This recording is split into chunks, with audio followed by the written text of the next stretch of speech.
નમસ્કાર મિત્રો, આજના વિડીયોમાં હું બતાવવાનો છું મોબાઈલમાં એલાર્મ કેવી રીતે મૂકવું। તો મિત્રો, તમે પણ તમારા મોબાઈલમાં એલાર્મ સેટ કરવા માંગો છો તો આ વિડીયોને પૂરો જોઈ લેજો અને વિડીયોને લાઇક કરી દેજો। સૌપ્રથમ તમારે તમારા મોબાઈલ ફોનમાં ક્લોક એપ્લિકેશન ઓપન કરવાની છે અને તમારા ફોનમાં ગુજરાતી ભાષા હશે તો ઘડિયાળ લખેલું હશે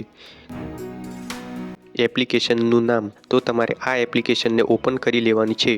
તો જેવું તમે એપ્લિકેશન ઓપન કરશો ત્યારે આવું પેજ આવશે। તો તમારે આ પેજમાં પ્લસવાળા ઓપ્શન ઉપર ટચ કરી દેવાનું છે। પ્લસવાળા ઓપ્શન પર ટચ કર્યા પછી તમે કેટલા વાગ્યાનું એલાર્મ મૂકવા માંગો છો તે સેટ કરી દેવાનું છે। તો આપણે અહીંયા 6 વાગ્યાનું સેટ કરી દઉં છું અને તમે 6 વાગ્યાને કેટલી મિનિટ રાખવા માંગો છો તો તે અહીંથી સેટ કરી દેવાનું છે।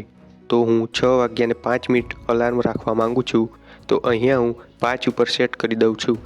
અને મિત્રો, તમે સવારે એલાર્મ રાખવા માંગો છો તો AM ઉપર ક્લિક કરી દેવાનું છે અને દિવસે રાખવાનું હોય તો PM સેટ કરવાનું છે।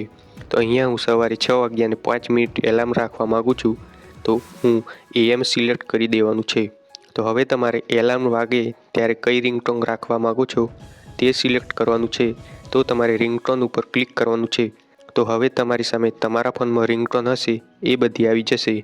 તો તમારે એલાર્મ તમારે જે રાખ્યું હોય તેના ઉપર ટચ કરીને સિલેક્ટ કરી દેવાની છે। તો રિંગટોન સિલેક્ટ કર્યા પછી તમારે બેક આવી જવાનું છે। હવે આ પેજમાં તમને રિપીટ એવો ઓપ્શન જોવા મળશે તો તેના ઉપર ક્લિક કરવાનું છે। તો હવે તેમાં ડેલી એલાર્મ આ જ સમયનું રાખવા માંગો છો તો ડેલી ઉપર ક્લિક કરવાનું છે અને એક જ દિવસ માટે રાખવા માંગતા હોવ તો વન્સ ઉપર સિલેક્ટ રહેવા દેવાનું છે। તો હવે તમારે આ પેજમાં ઉપર રાઇટવાળા નિશાન ઉપર ટચ કરી દેવાનું છે તો તમારા ફોનમાં હવે એલાર્મ મુકાઈ જશે। તો મિત્રો, આવી રીતે તમે તમારા મોબાઈલમાં એલાર્મ મૂકી શકો છો। તો આ વિડીયો પસંદ આવ્યો હોય તો વિડીયોને લાઇક કરી દેજો અને બીજા આવા વિડીયો જોવા માટે ચેનલને સબસ્ક્રાઈબ કરી દેજો। Thank you.